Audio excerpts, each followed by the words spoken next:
I cheated and tried to frame my husband as controlling. He had audio recordings, and played them in court. I lost everything. Throwaway account, because if anyone ever tied this to my real name, I don't know what I'd do. I deserve everything that happened to me, but sometimes it still haunts me how completely I underestimated him. My name is, let's say, Jenna. I'm 32. I used to be married to a man named Nate. We met when I was 25 and he was 27, got married within a year, and at first everything was perfect. He was dependable, generous, calm in a way that made me feel grounded. He worked in IT and was the type of guy who fixed your Wi-Fi and remembered your mom's birthday. The first couple years of our marriage were bliss. He helped with chores. He never yelled, never raised a hand, never even cursed. When he got laid off during COVID and took a year to find another job, I supported us with my work as a paralegal. Even then, he cooked and cleaned and picked up my dry cleaning. But I started resenting him. I didn't realize it at the time, but I was bored. I wanted passion, chaos, someone who made me feel sexy instead of safe. Nate never stopped loving me, but I stopped appreciating him. I started spending more time with coworkers after hours. One in particular, Danny, made me feel wanted in a way I hadn't felt in years. Danny was married too. That made it feel even more exciting. It started with flirting, then drinks, and eventually hotel rooms. I knew what I was doing was wrong, but I told myself it was harmless, that Nate would never find out. But things escalated. I started disappearing for weekends, saying I was going on girls' trips. Nate never accused me. Never even snooped through my phone. He trusted me, and I took advantage of that. Then one night I came home late and drunk, and he was sitting at the kitchen table. Calm. Too calm. He said, "We need to talk." He asked me, point blank, if I was cheating. I denied it. He asked again. I told him he was being paranoid, controlling, even abusive for accusing me without evidence. I was nasty. I flipped it on him. He just stared at me, not angry, just tired. The next morning, he packed a bag and moved into the guest room. That's when it started unraveling. He didn't leave the house or yell. He didn't confront me again. But I could tell he was done. He was cold. Polite, but cold. And that scared me more than anything. I knew I had to get out first. So I called my sister, cried on the phone, told her Nate had become emotionally distant and weirdly controlling. I started spinning this story. I told our friends he didn't let me go out anymore, that he tracked my location, a lie, that he gave me the silent treatment for no reason. I started setting the stage for a sympathetic divorce. And here's where I made the biggest mistake of my life. I filed for divorce and claimed emotional abuse. I wanted to get ahead of anything he might have found. I figured if I made the first move, if I framed him as cold and manipulative, he'd go quietly. Maybe I'd even get alimony. But Nate didn't fight back right away. He didn't file any counterclaims. He didn't contact my family or friends. He just got a lawyer. The court date came faster than I expected. I was confident. I had screenshots of texts I'd taken out of context, cherry-picked journal entries, even a few messages I sent to myself pretending to be him.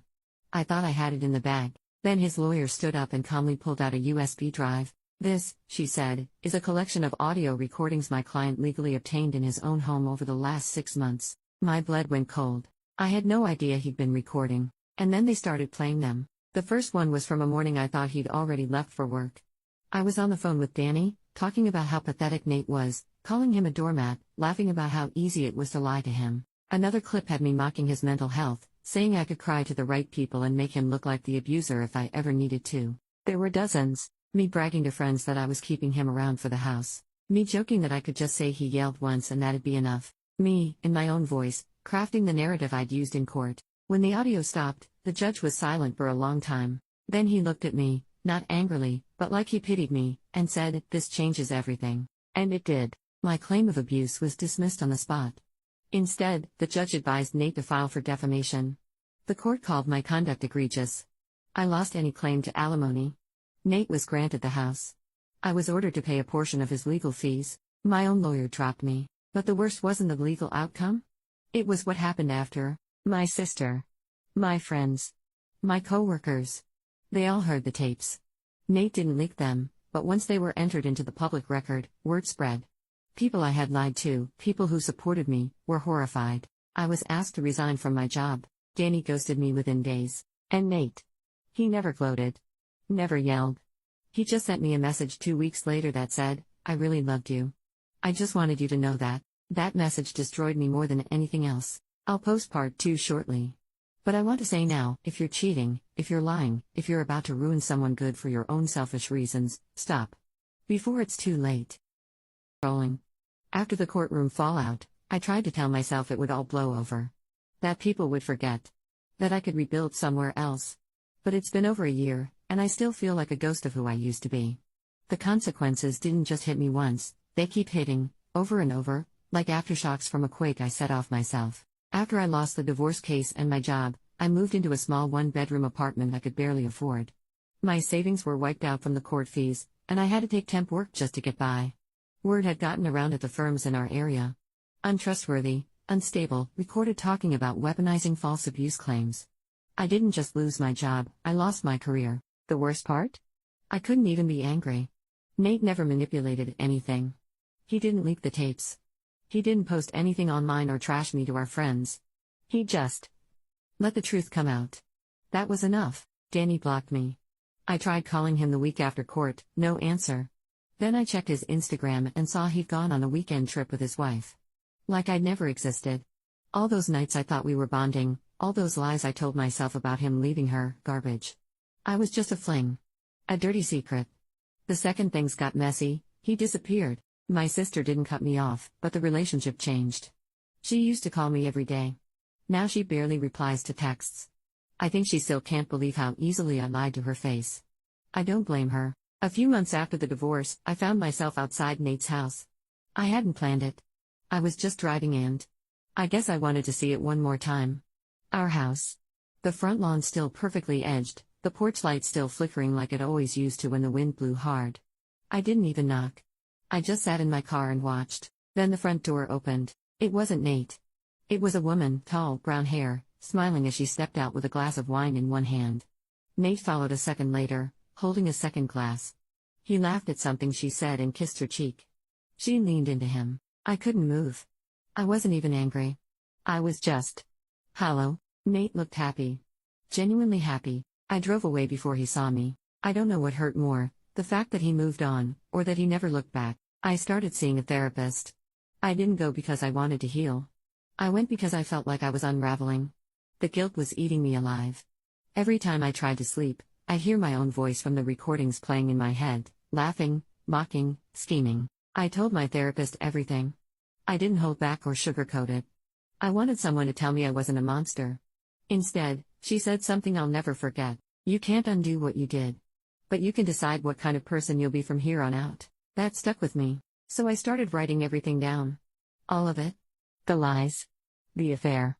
The way I weaponized sympathy. I needed to face it all without flinching. I needed to admit, really admit, what I'd done. Because the truth is, I didn't just lose Nate. I lost the version of myself that deserved him. People always say that cheaters regret getting caught. But I regret so much more than that. I regret not realizing what I had until it was gone. I regret taking someone's love and twisting it into something disposable.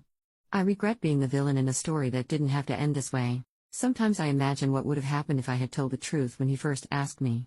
If I had admitted the affair, apologized, and let him go with dignity. Maybe he still would have left, but at least I could have walked away with some shred of respect from him, from my friends, from myself. Instead, I burned it all down and then tried to blame him for the smoke. I don't expect forgiveness. Not from him, not from anyone who heard those tapes. I don't even forgive myself yet. But I'm trying to be better. I don't lie anymore. I don't manipulate people. I stopped looking for quick fixes to my loneliness or boredom. I sit with it now. I own it. To anyone reading this and thinking about cheating, you're not just risking your relationship. You're risking the parts of yourself that you won't get back. You might think you can control the fallout. That you're smarter, sneakier, more careful. You're not. And even if you don't get caught, you'll still know. You'll still hear your own voice in your head at 3 a.m. when there's nothing left but silence and regret. As for Nate, I haven't seen him in almost 10 months. The last message I sent him was on his birthday. Just 3 words, I'm so sorry. He never replied. And that's okay, because he doesn't owe me closure. I already got it, in a courtroom, in 1,000 burned bridges, and in the silence that followed. I lost everything, but I earned it.